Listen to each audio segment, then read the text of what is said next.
प्रदेश महामंत्री संगठन आदरणीय अजय जी भाई साहब के स्वागत के लिए धीरज गौतम जी, ईश्वर योगी जी व नितिन कुमार शर्मा जी को आमंत्रित करता हूं। जोरदार तालियों के साथ, पूरे जोश और जोरदार तालियों के साथ भाई साहब का स्वागत है।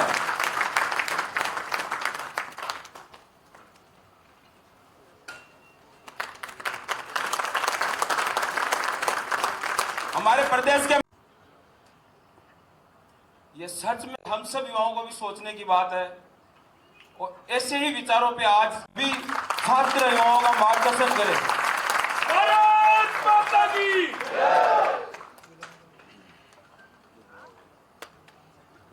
इस विशेष उत्सव के कार्यक्रम में हम सबके सम्मुख मंच पर उपस्थित भारतीय जनता पार्टी के यशस्वी प्रदेश अध्यक्ष, राज्यसभा के सांसद आदरणीय मदन राठौर जी, वह सब युवाओं को अपने साथ सतत संवाद करते हुए, नई ऊर्जा का संचार करते हुए लगातार सक्रिय रहने वाले ऐसे अपने प्रदेश के युवा मोर्चा के अध्यक्ष भाई शंकर जी, अपने प्रदेश के महामंत्री भूपेंद्र जी, प्रदेश के उपाध्यक्ष आदरणीय नाहर सिंह जी, मंच पर उपस्थित मोर्चों के सभी पदाधिकारी और आज के सभागार में उपस्थित युवाओं की तरुणाई, और कहते हैं कि जिस ओर जवानी चलती है उस ओर जमाना चलता है। आज ये जवानी इस महान सपूत को याद करने के लिए यहाँ उपस्थित हुई है, जिस महान सपूत ने इस देश के अंदर रहते हुए अपने कर्तव्य से इस देश की आन बान शान को जीवित रखते हुए अपने प्राणों की न्यौछावर किया। वो शख्सियत है डॉक्टर श्यामा प्रसाद मुखर्जी। वो ऐसी शख्सियत है जिनको हमने सुनना भी चाहिए, पढ़ना भी चाहिए, उनको देखना भी चाहिए। आज जब हम डॉक्टर श्यामा प्रसाद मुखर्जी का चरित्र को देखते हैं तो एक एहसास होता है कि किस ओर अपनी जवानी को, अपने समय को लगाया जा सकता है। तो हम सबका सौभाग्य है कि हम सब मिलकर आज डॉक्टर श्यामा प्रसाद मुखर्जी की 125वीं जयंती मना रहे हैं। 6 जुलाई 1901 में डॉक्टर श्यामा प्रसाद जी मुखर्जी का जन्म कलकत्ता में हुआ। अपने कलकत्ता के इस वातावरण में उनके पिताजी आशुतोष मुखर्जी, जो प्रसिद्ध शिक्षाविद थे, न्यायविद थे और कलकत्ता विश्वविद्यालय के कुलपति भी रहे। डॉक्टर श्यामा प्रसाद मुखर्जी का जीवन एक शिक्षा के ऐसे क्षेत्र में जन्मा है और विचार किया है जिन्होंने अपनी भारतीय संस्कृति और संस्कारों को जागृत किया है। डॉक्टर श्यामा प्रसाद मुखर्जी का प्रारंभिक शिक्षा भी कोलकाता में हुई और अपने पढ़ाई को करते करते अंग्रेजी साहित्य और स्नातक और स्नातकोत्तर में प्रथम श्रेणी में पास किया। LLB की पढ़ाई करने के लिए इंग्लैंड गए, इंग्लैंड जाकर बैरिस्टर बने और इतने विद्वत थे, वो हम सबके युवाओं के प्रेरणा स्रोत भी हैं और युवाओं के उनसे भी उनको आज के युवाओं को प्रेरणा लेनी चाहिए। इतने तर्क शक्ति से अपने वो बातों को रखते थे कि उनका व्यक्तित्व दिखाई देता था कि 33 साल की आयु में ही कलकत्ता विश्वविद्यालय के सबसे कम उम्र के कुल सचिव भी बने। भारतीय भाषाओं के बहुत सारे भाषाओं का ज्ञाता के रूप में उनका नाम था। उनका मानना था कि शिक्षा केवल रोजगार नहीं है, अभी तो ये राष्ट्र निर्माण में एक महत्वपूर्ण भूमिका में निभाने वाला एक माध्यम है। डॉक्टर श्यामा प्रसाद मुखर्जी के जीवन के अंदर वहाँ की संस्कृति का एक स्वरूप दिखाई देता है। अपने कुलपति काल के समय वहां की छात्र छात्राओं को शिक्षा दिलाने के लिए बहुत प्रयत्न किए, नए नए नवाचार भी किए। उस नए नवाचार में उन लोगों ने कलकत्ता के अंदर रहते हुए देश की आजादी को प्राप्त करने के लिए अनेकों अभियान भी चलाए। इसी अभियान के निमित्त उनका राजनीतिक प्रवेश हुआ। प्रवेश के बाद उन्होंने वहां विधान परिषद के सदस्य बने, बंगाल के विधानसभा के सदस्य चुने गए और बंगाल सरकार में ही वित्त मंत्री के रूप में भी उन्होंने काम किया। ऐसे उनकी प्रशासनिक क्षमता भी देखने का अवसर वहां मिला है। भारत स्वतंत्रता की आंदोलन की ओर बढ़ रहा था। इस स्वतंत्रता के नाते अपनी भूमिका इस देश की आजादी के लिए होनी चाहिए। हमको ध्यान में है कि देश को दो हिस्सों में जब बांटा जा रहा था तो पूर्वी पाकिस्तान के नाते बांग्लादेश और बांग्लादेश में बहुत बड़ा हिस्सा आज पश्चिमी बंगाल के जो राज्य के रूप में हमको दिखाई देता है, और पश्चिम बंगाल के नाते उसका भी बड़ा भूभाग भी पूर्वी पाकिस्तान की ओर जाने वाला था। उन्होंने वहां आंदोलन किया, आंदोलन करके वहां की जन जागरण करते करते बहुत बड़ा भूभाग पूर्वी पाकिस्तान से जाने से बचाने का काम किया। देश तो आजाद हो गया है, लेकिन देश के अंदर जो अंतिम सरकार नेहरू जी के नेतृत्व में बनी थी, तो देश की आजादी से पहले तो सभी एक ही दल था। वो सब कांग्रेस के नाते ही सब जाने पहचाने जाते थे। कांग्रेस ही एक ऐसी पार्टी थी जिस पार्टी के निमित्त सभी आंदोलन आगे बढ़े थे। तो कांग्रेस होने के नाते सभी लोग देश की आजादी की लड़ाई के नाते उस गति से आगे बढ़ रहे थे। तो इसलिए जो देश के आजादी के बाद की अंतरिम सरकार बनी, उस अंतिम सरकार में ऐसे सभी लोग मंत्री बनाए गए जिन लोगों ने इस देश की आजादी में अपना योगदान दिया है। तो डॉक्टर श्यामा प्रसाद मुखर्जी को भी उद्योग मंत्री बनाया गया। 1950 तक आते आते जब वो ध्यान में आया कि इस मंत्रिमंडल के अंदर जो पूर्वी पाकिस्तान का हिस्सा बड़ी संख्या में जहां हिंदुओं पर अत्याचार हो रहे, हत्याएं हुई, लूटपाट हुई, उनका धर्मांतर परिवर्तन हुआ, महिलाओं पर अत्याचार हुए, वही एक महत्वपूर्ण जो निर्णय हो रहा था, उस निर्णय में दोनों राज्यों देशों के अंतर्गत अल्पसंख्यकों का जानकारी रखना और अल्पसंख्यक समाज की सुरक्षा रखने की जिम्मेदारी भी थी। लेकिन हिंदुओं के ऊपर इतना अत्याचार होने के साथ साथ जब प्रधानमंत्री जवाहरलाल नेहरू से चर्चा हुई तो उन लोगों ने केवल चर्चा ही की, उसके पीछे कुछ और काम नहीं किया। तो ऐसे ही नेहरू लियाकत समझौते के अंतर्गत जब इस प्रकार की भावनाओं को, धार्मिक भावनाओं को आहत और वहां की संपत्ति की सुरक्षा का विषय था, तो उन्होंने अपने समझौतों में तो कहा कि हम दोनों देशों के अल्पसंख्यकों की सुरक्षा का विषय समझौता करते हैं। तो मुस्लिमों की वहां के रक्षा सुरक्षा की बातचीत हुई। मुस्लिमों की जो विस्थापित हुए थे वो यहीं रह गए थे, तो उनकी भी रक्षा की चर्चा हुई, उनकी धार्मिक स्वतंत्रता की भी चर्चा हुई, उनकी संपत्ति की भी सुरक्षा की भी चर्चा हुई। लेकिन हिंदुओं के ऊपर जिस प्रकार अत्याचार हो रहे थे, उस अत्याचारों के बारे में कोई चर्चा ना होने के कारण उनके मन में एक बहुत बड़ा विस्फोट हुआ कि ये जो तुष्टीकरण की नीति चल रही है, इस तुष्टीकरण की नीति के साथ ये देश के साथ अन्याय हो रहा है। इस तुष्टीकरण की नीति से उन्होंने आहत होकर 1950 में ही मंत्रिमंडल से इस्तीफा दिया और अपने और विचार रखने वाले कार्यकर्ताओं के साथ बैठकर कि देश के अंदर ऐसा दल होना चाहिए तो देश की आजादी के बाद देश की निर्माण में अपनी महत्वपूर्ण भूमिका निभा सकता है।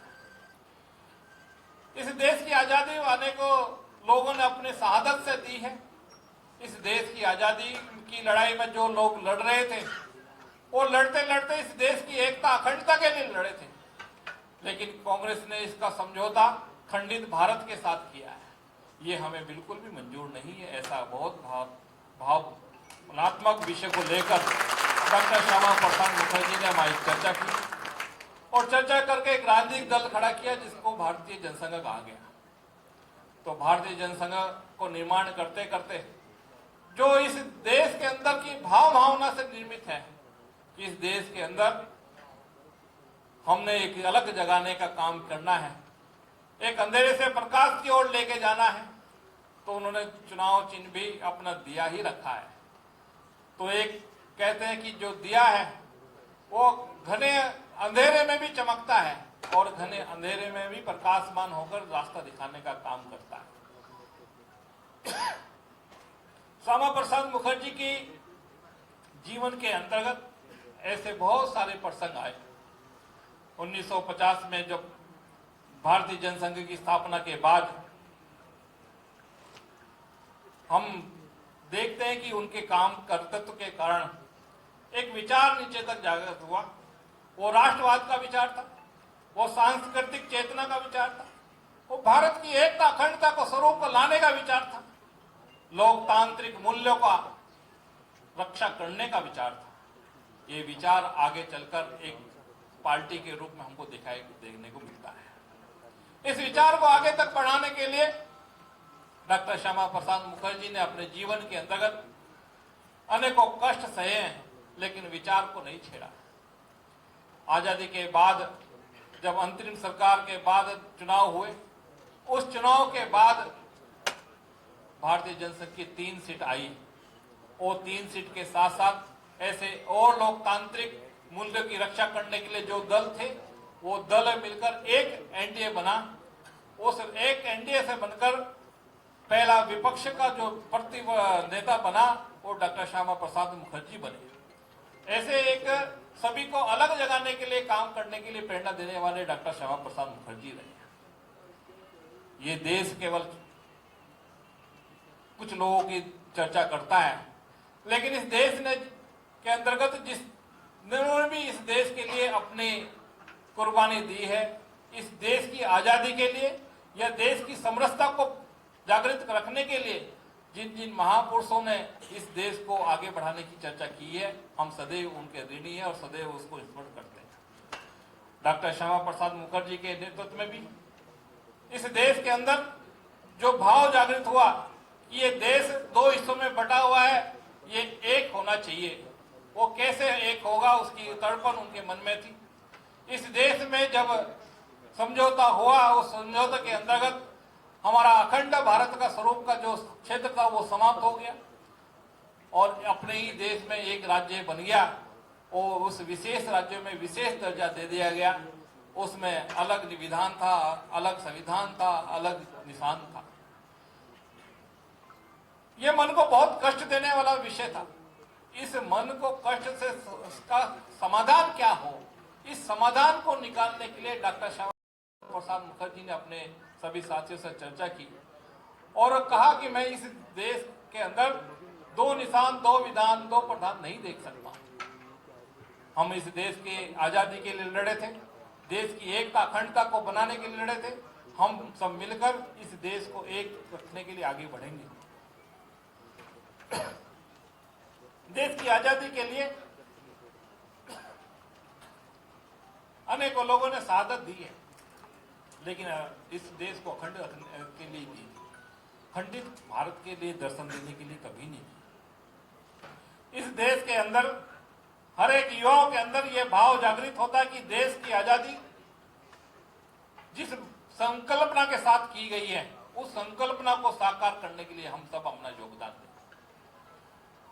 डॉक्टर श्यामा प्रसाद मुखर्जी ने एक आंदोलन चलाया, इस देश में एक विधान, एक संविधान, एक प्रधान होना चाहिए।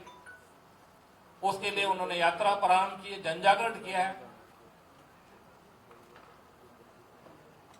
दिल्ली से लेकर जम्मू कश्मीर तक उस यात्रा में अनेकों लोग गए। जैसे ही वो सरहद पर पहुंचते हैं, उस सरहद में पहुंचकर सभी को उन्होंने कहा आगे की यात्रा मेरी खुद की यात्रा है, क्योंकि मैंने खुद संकल्प किया था कि मैंने देश की अखंडता के लिए अपना जीवन भी न्यौछावर करना पड़े तो मैं करता हूं। अनेकों कार्यकर्ताओं को उन्होंने वापस कर दिया और स्वयं गिरफ्तार होकर वहां चले गए। वहां की सरकार ने उनको गिरफ्तार किया, टॉर्चर किया और जो इंजेक्शन उनको नहीं लगना चाहिए था वो इंजेक्शन लगाकर उनको पीड़ित किया गया और पीड़ित करके 23 जून को उनकी शहादत हुई। देश की आजादी के बाद ये पहली शहादत थी। तो जो देश की एकता अखंडता के लिए अपना जीवन जिन्होंने न्यौछावर किया। डॉक्टर श्यामा प्रसाद मुखर्जी एक जीवन है। इस जीवन को हम लोगों ने पढ़ना चाहिए। इस जीवन को पढ़ते हुए हमको भी ध्यान में आता है कि ये जो भारत आज दिखाई देता है, ऐसे अनेकों लोगों की शहादत के बाद दिखाई। भारतीय जनसंघ के बाद भारतीय जनता पार्टी ने भारत के सर्वांगीण उन्नति करने के लिए हर एक कार्यकर्ता इस काम को करने के लिए लगता है। कुछ लोगों के लिए राजनीतिक दल है, कुछ लोगों के लिए चुनाव दिखाई देते हैं, कुछ लोगों को केवल एक बहुगंडा दिखाई देता है, लेकिन भारतीय जनता पार्टी इस भारत के एकता अखंडता के लिए हर एक कार्यकर्ता उसके लिए अपना सब कुछ न्यौछावर करने के लिए आगे बढ़ता है। वो कहता है कि तन समर्पित, मन समर्पित और यह जीवन समर्पित, चाहता हूं इस देश की धरती तुझे कुछ और भी दो। ये भाव लेकर भारतीय जनता पार्टी का कार्यकर्ता समाज के बीच में जाता है और समाज के बीच में हर एक संभव जन जागरण करता है और जहां जहां जैसे जैसे काम की आवश्यकता पड़ती है उस काम को करने के लिए तत्पर समाज के बीच में सक्रिय रहता है। पिछले दिनों में कोरोना दिखाई देता है। जब विश्व की महामारी कोरोना आए, ऐसे बहुत सारे राजनीतिक दल जो चुनाव के ही समय दिखाई देते हैं, ऐसे बहुत सारे लोग जो अपने ही चिंता करते हैं, लेकिन भारतीय जनता पार्टी के पदाधिकारी कार्यकर्ता सब समाज को अपने मानते हुए अपनी जान को भी छोड़ते, अपनी जान की भी चिंता न करते हुए कोरोना जैसे महामारी के निमित्त भी बीच समाज में जाकर किसी को खाना नहीं तो खाने की चिंता की है, किसी को रहने की चिंता की है, किसी की दवाई की चिंता की है। ये भारतीय जनता पार्टी के काम करने वाले कार्यकर्ताओं का चरित्र है। ये डॉक्टर श्यामा प्रसाद मुखर्जी से प्रेरणा प्राप्त करके इस देश के लिए हम सब मिलकर इस देश को उन्नति प्रगति की ओर लेके जाएंगे। आज इस सभागार में युवाओं की शक्ति है। आने वाले भविष्य के हम ही निर्माता हैं। तो आने वाले भविष्य के निर्माता बनने के लिए अपने अधिकारियों के साथ साथ अपने कर्तव्य को भी जागृत करने का काम है। हम अपने कर्तव्य को भी ध्यान रखते हुए अपने काम को साथ जोड़ें। आज देश के यशस्वी प्रधानमंत्री नरेंद्र भाई मोदी जी ने हम सबके सामने एक विजन रखा है कि 2047 तक मेरा भारत विकसित भारत होना चाहिए। मेरा भारत विकसित भारत कब होगा? जब प्रत्येक युवाओं के मन में इस देश के अंदर भाव जागृत होगा कि मेरा भारत विकसित होना चाहिए। ये केवल माननीय प्रधानमंत्री जी का विजन नहीं, प्रत्येक भारतीय का विजन बने और प्रत्येक भारतीय जब इस विजन के साथ अपने नियमित क्रियाकलापों को इस योजना के साथ जोड़ेगा, जिसमें आत्मनिर्भर भारत भी दिखाई देगा, जिसमें भारत स्वच्छ भी दिखाई देगा, जिसमें भारत समरस भारत भी दिखाई देगा। जब यह भारत इस दिशा की ओर बढ़ेगा तो मेरा भारत विकसित भारत अवश्य होगा।